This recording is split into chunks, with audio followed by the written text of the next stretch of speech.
Salmo 115.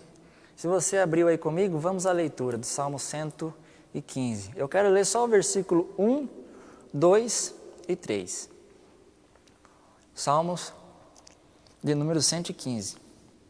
Não a nós, Senhor, nenhuma glória para nós, mas sim ao Teu nome, por Teu amor e por Tua fidelidade. Por que perguntam as nações, onde está o Deus deles? O nosso Deus está nos céus e pode fazer tudo o que lhe agrada. Os ídolos deles de prata e de ouro são feitos por mãos humanas. Vou ler novamente aqui o versículo 1, 2 e 3. Não a nós, Senhor, nenhuma glória para nós, mas sim ao Teu nome, por Teu amor e por Tua fidelidade. Porque perguntam as nações, onde está o Deus deles? O nosso Deus está nos céus e pode fazer tudo o que lhe agrada. Graças a Deus. Irmãos, esse salmo aqui, ele é um dos primeiros salmos que foi escrito lá no começo lá dos salmistas, né? Quando eles começaram a escrever os salmos. Esse foi um dos primeiros salmos que foram escritos. Só que ele está aqui no meio, quase no fim, né? Ele é o 115, tem 150 salmos. Então ele está aqui no finzinho, mas ele é um salmo que exalta o nome do Senhor. Ele exalta grandiosamente o nome do Senhor. E nessa exaltação aqui no nome do Senhor, o salmista diz que ninguém é comparado a Deus. Ninguém chega aos pés do Senhor. Nem os ídolos aqui, que está descrito aqui, são chegados aos pés do Senhor. Então, não a nós e não a esses ídolos, ó Deus, mas a Ti seja a glória. A Ti seja o louvor, a Ti seja toda a honra, porque pelo Teu amor e pela Tua fidelidade nós estamos aqui. É por causa disso que nós devemos dar glória e honra ao Deus Todo-Poderoso, porque Ele está no nosso meio, Ele está aqui no nosso meio, Ele está aqui na nossa cidade, no nosso trabalho, na nossa vida. Então não a nós, Senhor, mas ao Teu nome a glória. Então aqui nesse primeiro versículo que nós lemos, esse versículo que eu li, essa passagem que eu li, está numa versão um pouquinho mais atualizada. Mas aqui eu tenho também a versão mais antiga que a maioria dos irmãos tem, que é não a nós, Senhor, não a nós, mas ao Teu nome da glória, por amor da Tua benignidade e da Tua verdade, ou da Tua fidelidade. Enfim, mas o que nós vemos aqui no mundo atual, no mundo que nós estamos vivendo, nessa pandemia, nesses últimos dias em que nós estamos vendo mortes, estamos vendo doenças, pestes, pessoas passando fome, pessoas que não têm o que comer, pessoas que estão perdendo o emprego. O que nós mais vemos aqui nesses últimos dias aqui? É um egoísmo tal, meus irmãos, um egoísmo tal que nós não conseguimos dimensionar. Porque todo mundo pensa em si próprio, eles não pensam um nas pessoas, um nos outros, como a palavra diz. Uma das quintas-feiras atrás aí, eu trouxe uma palavra para os irmãos que dizia exatamente isso, que muitas pessoas estão egoístas no seu modo de viver, estão egoístas no seu modo de sair de casa, no seu modo de trabalhar, em todo lugar, estão egoístas, não pensam em ninguém, só pensam em si mesmos, em si mesmas. Né? Eu dei o exemplo lá de pessoas que param no semáforo, mendigo, que pedem ajuda, e nós às vezes deixamos essas pessoas de lado. Mas não é para deixar essas pessoas de lado. Seja lá o que for que essas pessoas forem fazer, temos que ajudar. A palavra diz, ame ao próximo como a si mesmo. Você gostaria de estar nessa situação? Ninguém gostaria de estar nessa situação. Por isso nós devemos estar ali, sempre, ajudando a pessoa, estar com a mão estendida. Não ser egoístas, como muitos de nós somos muitas vezes, que nós não pensamos em ninguém, mas em nós mesmos. Se nós temos comida em casa, nós estamos felizes, mas é aquela pessoa que não tem comida em casa, né? Não tem comida em casa, estamos egoístas, nós não pensamos nessas pessoas, vamos dar um prato de comida para essas pessoas. O que mais nós vemos nesse mundo de hoje? O antropocentrismo tal também, que o homem é o centro do universo. O homem é o centro de tudo. Tudo que acontece no mundo tem que se virar para o homem. Nada que nós pensamos ou fazemos aqui é virado para Deus. O culto muitas das vezes é para o homem, a ciência é para o homem, o trabalho é para o homem, tudo o que fazemos, o que vemos na televisão, notícias, tudo é para o homem, é para o homem. Só que nós não devemos pensar dessa forma, nós somos cristãos. Nós somos cristãos e diz Jesus, assim como Ele disse, ame o próximo como a ti mesmo, Ele disse, amai a Deus sobre todas as coisas.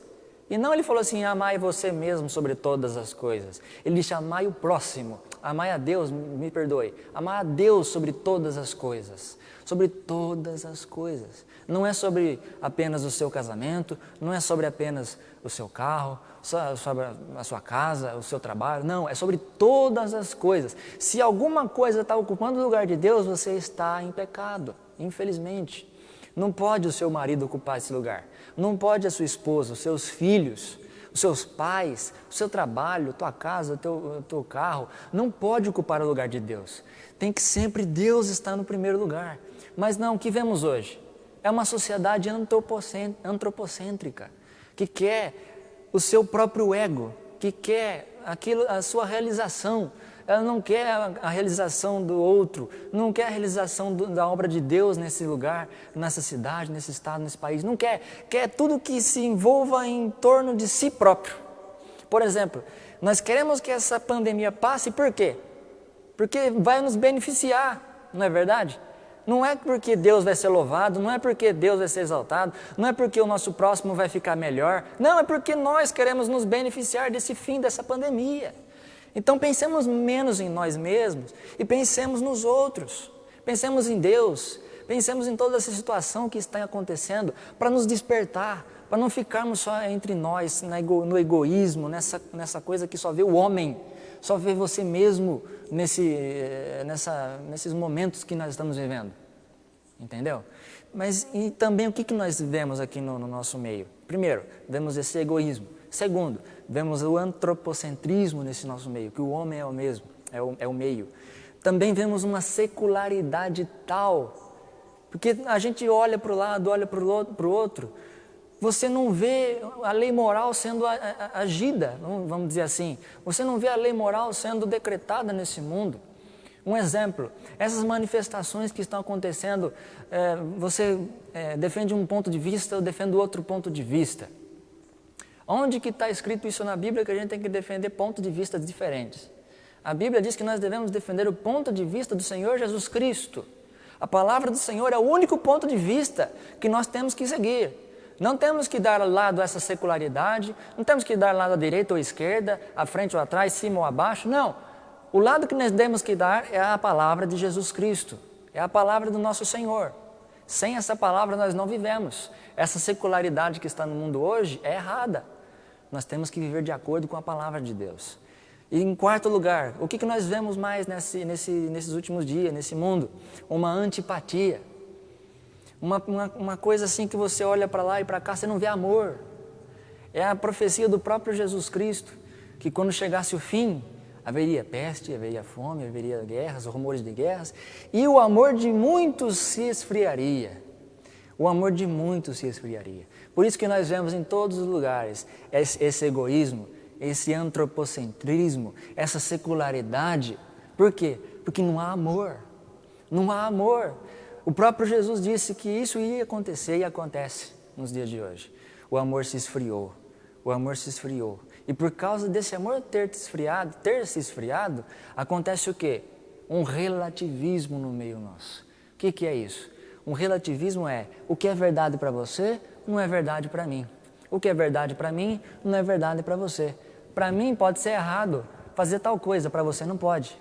Ou talvez não seja. Para você pode ser errado fazer tal coisa. Você imagina aí um exemplo. E para mim pode ser certo. Entendeu? Mas não pode acontecer isso, meus irmãos. A verdade é o que está escrito aqui na palavra do nosso Senhor Jesus Cristo. A verdade nós temos que seguir aqui. O que Jesus escreveu é a verdade. O próprio Jesus disse que Ele é a verdade. Nada além dele é a verdade. Por isso que o mundo quer relativar essa verdade. Porque o cristianismo, ele afronta. Jesus, ele afronta o mundo. E o mundo não aceita esse afrontamento. O mundo não aceita. Por causa desse não aceitamento, eles falam para você, o que é verdade para você pode não ser para mim. O que é certo para você pode não ser certo para mim. Então tudo é relativo. Não, não é relativo. Não é relativo. Tudo é certo, é correto, é de acordo com a palavra de Deus. É de acordo com a palavra de Jesus. O próprio Jesus diz, eu sou o caminho, eu sou a verdade, eu sou a vida. E ninguém vai ao Pai, a não ser por mim, a não ser por mim. Então nós temos que seguir essa verdade. E não o relativismo do mundo, não o egoísmo do mundo, não esse antropocentrismo que há no mundo, não essa secularidade que há no mundo e nem essa antipatia que há no mundo. Muito menos essas coisas, todas essas coisas. Mas esse primeiro versículo que está aqui escrito no Salmo 115, o que ele diz? Não a nós, Senhor, não a nós. Não a nós o nosso egoísmo, o nosso antropocentrismo, não a nós a nossa secularidade, e nem a nossa empatia, nem o nosso relativismo, mas tudo ao Senhor. Não a nós, Senhor, mas a Ti a glória. Não a nós, Senhor, mas a Ti o poder. Não a nós, Senhor, mas a Ti a verdade. Não a nós, Senhor, mas a Ti o amor. Não a nós, Senhor, mas a Ti todas as coisas. É isso que o Salmo 115, versículo 1 diz. Todas as coisas é do Senhor. Toda a glória é do Senhor. Não existe nada além do Senhor. Ele é amor, Ele é verdade, Ele é fiel. Por isso que através dEle nós temos todo o nosso modo de viver. Através dEle nós temos esse amor. Através dEle nós não pensamos mais em nós mesmos. Nós vamos pensar no próximo. Através dEle nós não vamos pensar em nós mesmos também, mas vamos pensar no Senhor. Então em todas as situações, não seja a nós. Esse primeiro versículo diz, não seja a nós todas essas coisas, ó Deus, o nosso egoísmo, a nossa glória, o nosso ser, a nossa secularidade, a nossa antipatia, o nosso relativismo. Não seja a nós, Deus, mas seja a Ti toda a glória, seja a Ti todo o louvor, seja a Ti tudo o que há neste mundo, tudo o que nós somos e que nós vamos sim seguir toda a Tua palavra. Isso que o primeiro versículo diz, aqui do Salmo 115. Então toda a glória é para o Senhor, toda a glória, toda a honra, todo o louvor, toda a majestade é do Senhor. E nada sobrou para nós, nada sobrou para o diabo, nada sobrou para ninguém. Por isso que aqui começa, não a nós no sentido de não termos, mas ao Senhor toda a glória. Teu nome, o Teu louvor, o Teu amor, a Tua fidelidade, Tua verdade, a Ele, tudo. E no versículo 2, meus irmãos, a gente vai ler assim. Por que dirão as nações, onde está o seu Deus? Por que dirão as nações, onde está o seu Deus? Essa pergunta pode ser indagada por vários tipos de pessoas. Uma pessoa que pode perguntar, onde está o seu Deus? É um ateu, que não crê em Deus, que passou a vida inteira aqui dizendo, Deus não existe. Por que você crê em Deus? Deus não existe. Por que acontece isso? Deus não existe. Então, onde está o seu Deus? Né? Se você dá a glória toda a Ele, onde está o seu Deus? Outra pessoa que pode fazer essa pergunta é quem quer crer, mas tem dificuldade de crer. Quem quer crer, mas tem dificuldade de crer. Ele pode perguntar, onde está seu Deus? Por um motivo, vamos supor, por causa do mal. O mal que existe no mundo. Por que existe tão mal no mundo? Por que existe tanta empatia no mundo, tanto relativismo no mundo, que eu disse aí nesse primeiro versículo? Por quê? Por quê? Por quê? Ele é cheio de porquê, né? Aí no fim desses porquês, ele pergunta, aonde está o seu Deus? Aonde está o Deus que eu sirvo? Aonde está Deus? Essa pessoa quer crer, mas tem dificuldade. Essa é a segunda pessoa que pode perguntar. A terceira pessoa que pode perguntar também é a pessoa que crê, mas enfrenta adversidades. É a pessoa que crê, mas ela enfrenta dificuldades. Ela é uma pessoa que crê, mas tem doença. Uma pessoa que crê, mas tem problemas na família, problemas na saúde. Sei lá, algum tipo de coisa que faz com que ela se questione. Aonde está o meu Deus? Aonde está Deus? Aonde está o seu Deus? Essas três pessoas podem perguntar. Você é uma delas? Você é uma pessoa que não crê em Deus? Creio que não, porque você não estaria assistindo esse vídeo. Então você pode ser uma das últimas pessoas. Você é uma pessoa que quer crer, mas tem dificuldade. Ou uma pessoa que crê, mas tem alguma dificuldade na família, dificuldade na doença, não sei, alguma parte da tua vida que está fazendo você ter dificuldade. Quem dessas pessoas você é? Se você não for uma dessas pessoas, parabéns. Você crê em Deus verdadeiramente. Mas muitas das vezes, na vida, nós vamos perguntar essa pergunta. Nós vamos expressar essa pergunta. Deus, onde você está? Aonde você está nesse momento? Eu estou passando por essa dor. aonde você está? Eu estou passando por essa dificuldade no meu casamento, aonde o Senhor está? Eu estou passando por dificuldades na minha saúde, aonde você está? No meu trabalho, aonde você está? Muitas das vezes nós perguntamos isso, sem querer, muitas das vezes sem querer, mas nós perguntamos: Deus, eu não aguento mais, aonde você está? Nós sentimos aquele vazio, vamos supor assim, dizendo: Senhor, faça alguma coisa, eu não aguento mais. Não é verdade? Aqui nesse versículo está: perguntam todas as nações. Então não é só nós que perguntamos, todas as nações perguntam: onde está o seu Deus? Uma nação pode vir até nós, por exemplo, as nações arábicas ou islâmicas podem vir até nós e perguntar: onde está o seu Deus? O meu Deus, eu sei onde está, ele é Alá, o Todo-Poderoso, o Deus das guerras. Mas e o seu Deus? Onde está? Cadê o seu Deus? Ele faz maravilhas? Ele é o Deus da guerra?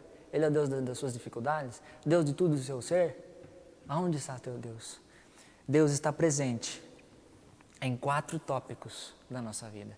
Deus está presente na criação. Ele está presente na criação, porque depois aqui que a gente continuar lendo o Salmo 115, ele vai dizer dos ídolos. Vai dizer de todas as coisas que Deus criou. Vai dizer dessas coisas aqui que a gente pode ver, mas que não fazem nada. Os ídolos não fazem nada. A natureza, ela não faz nada. Nós, entre aspas, não fazemos nada. Não temos poder para nada. Não conseguimos fazer nada. Mas o Senhor consegue. O Senhor consegue. Então, Deus está presente na criação. Como isso na criação? Lembra? Romanos capítulo 1 vai dizer assim, que nós conseguimos ver os atributos invisíveis de Deus nas coisas criadas. Nas coisas criadas. Então, se nós olharmos na natureza, se nós olharmos no ser humano, se nós olharmos em tudo que há na nossa volta, nós vamos conseguir ver Deus. Então, Deus está presente aqui em nosso meio através da criação. Deus está presente. Mesmo que nós não sintamos, mesmo que nós não vemos, mas Deus está presente através da criação. Tem um exemplo aqui que eu separei para os irmãos, de uma historinha que uma pessoa da Bulgária, olha só onde eu fui achar isso, da Bulgária inventou essa historinha que foi perguntada para ela de vida após a morte. Porque onde você crê em Deus, se Deus não existe, Deus não dá para ver, né? Se Deus a gente não sente, como que você acredita em vida após a morte? Olha o que essa pessoa respondeu. Vida após o parto. Ele colocou essa historinha para ilustrar essa vida após a morte.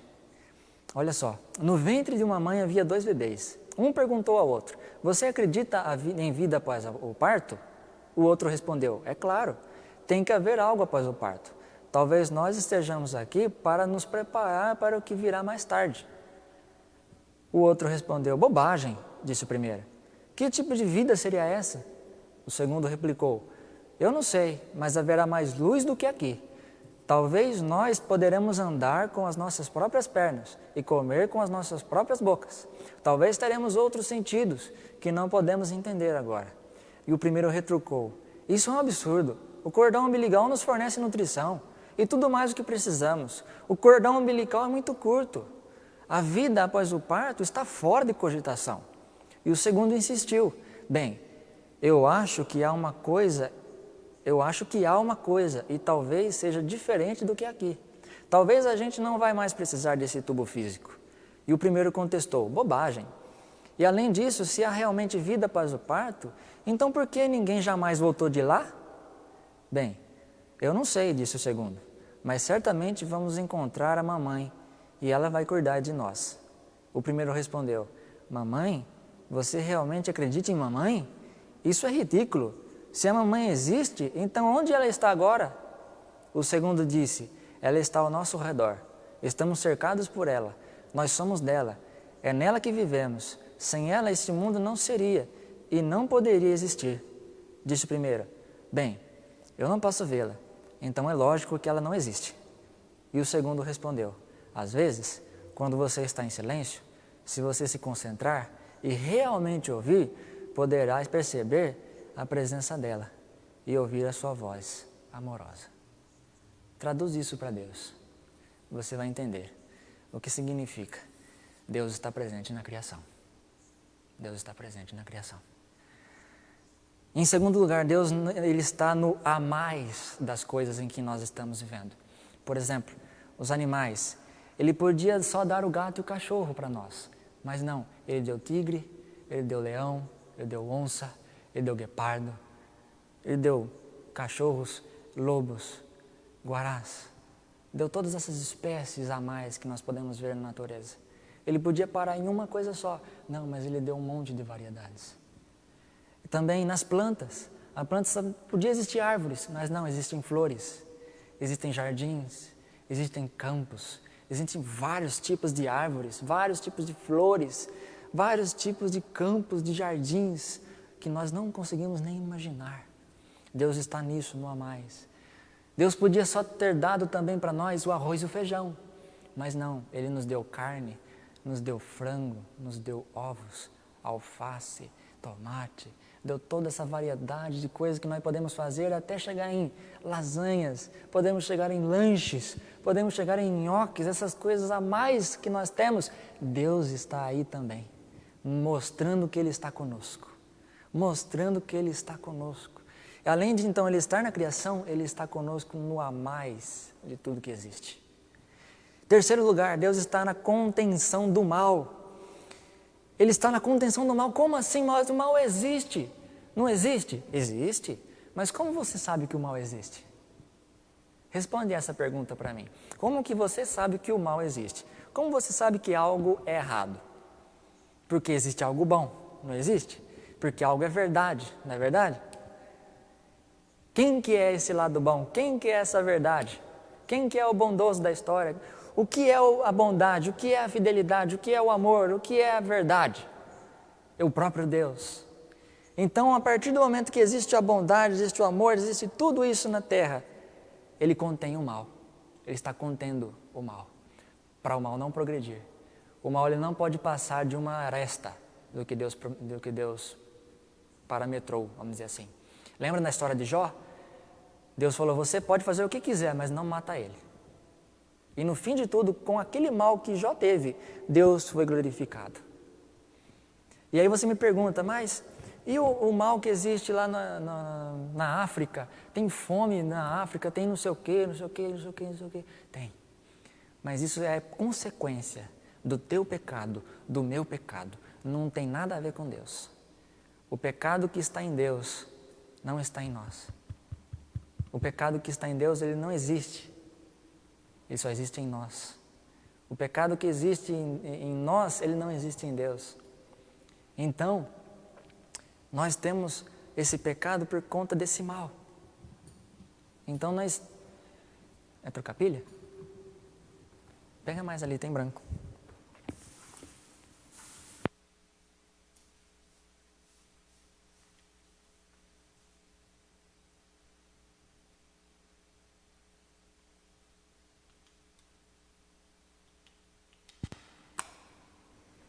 Aí. Muito obrigado. Acontece, irmãos. Eu falei para vocês que ia travar e ia acontecer alguma coisa. Mas enfim, voltamos. O mal que existe no mundo não é consequência de Deus, é consequência do próprio homem. É do próprio homem ou consequência do pecado. Então, são esses três pontos. Existe o quarto ponto também. Deus está presente na moral. Olha só, guerra, fome, pestes, tem tudo isso acontecendo hoje, sempre aconteceu e está acontecendo. Por quê? Porque Deus está no meio dessas coisas. Deus está fazendo tudo. Deus está fazendo. Deus está fazendo em todos os lugares. Deus está fazendo. Em tudo Deus está presente. Em tudo Deus está. Em tudo Deus está. Está tudo bem aí, meus irmãos? Beleza. Mas ali está captando, né? Então, o que importa? Beleza. Irmãos, a gente está se adequando ainda nesse sistema aqui. Mas enquanto a gente se adequa, eu vou dar umas pausas aqui, vai acontecer tudo isso aí mesmo. Enfim, vamos voltando. Ao versículo 3, aqui vai estar escrito: mas o nosso Deus está nos céus e faz tudo o que lhe apraz. O nosso Deus está nos céus e faz tudo o que lhe apraz. Deus, então, Ele é soberano. Ele reina sobre todos. No versículo 9, se a gente ler aqui também, vai estar escrito: confia, ó Israel, no Senhor. Ele é o teu auxílio e o teu escudo. Confia, ó Israel, no teu Senhor. Ele é o teu auxílio e o teu escudo. Ou seja, Deus, Ele faz em tudo. Deus, Ele está presente em tudo. Deus, Ele é soberano em todas as decisões de tomar. Então, todas as coisas que acontecem no mundo, Deus está no controle. Essa pandemia que está acontecendo, Deus está no controle. Tudo que está acontecendo, Deus está no controle. Então, Deus é soberano. Deus, Ele não foi pego de surpresa. O diabo não está rindo com essa situação toda. O diabo não está feliz. Ele está rangendo ali porque ele sabe, desesperado, o seu fim. O diabo sabe o seu fim. Mas Deus, Ele está com o controle nas mãos dEle. E sabe até onde vai. E Deus não é pego de surpresa por nada. Deus, Ele tem tudo nas mãos dEle. E no fim, tudo acabará bem. Então o salmista aqui, ele nos convida a ter fé, confiar e não nos preocupar. No presente, se a gente tiver essa fé, confiança e não nos preocupar por tudo isso que eu elenquei para os irmãos, a gente vai ter mais confiança em Deus. No presente que nós vivemos, nós vamos ter mais paz dentro de nós mesmos. Nós vamos estar mais confiantes em Deus até. Por quê? Porque sabendo que Deus está no controle, sabendo que tudo isso acontece, Deus está presente na criação, está presente no a mais que nós temos, está presente na contenção do mal e está presente na moral que nós estamos aqui vivendo, então nós temos mais confiança, nós temos uma fé maior em Deus se nós entregamos todo o nosso caminho ao Senhor.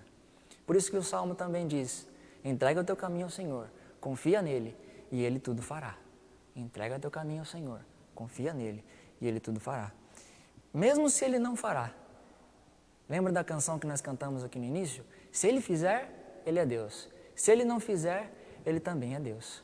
Então, se Ele fizer, Ele continua sendo Deus. Se Ele não fizer, você vai estar tranquilo. Porque você está nas mãos do Senhor, você está entregando a tua vida na mão do Senhor. Por isso você não teme nada, porque você sabe que Deus vai fazer o possível, vai fazer o impossível, vai fazer o que está no alcance dEle, vai fazer o que está no controle dEle, vai fazer o que está na determinação dEle. Tudo que vai acontecer é o propósito dEle. Nada foge dos propósitos do Senhor. Nenhum dos seus planos podem ser frustrados. Então, até desse começo, desse lugar onde nós estamos, até o fim, tudo vai cooperar para o bem daqueles que amam a Deus. E todos os planos vão ser efetivados, de Deus vão ser efetivados. Porque não a nós, Senhor, não a nós, mas ao Teu nome a glória. Não a nós, mas ao Teu nome a glória. Esse é o Salmo 115, e é isso que Deus colocou em nosso coração hoje. Não a nós, Senhor, mas a Ti toda a glória, toda a honra e todo o louvor. Amém.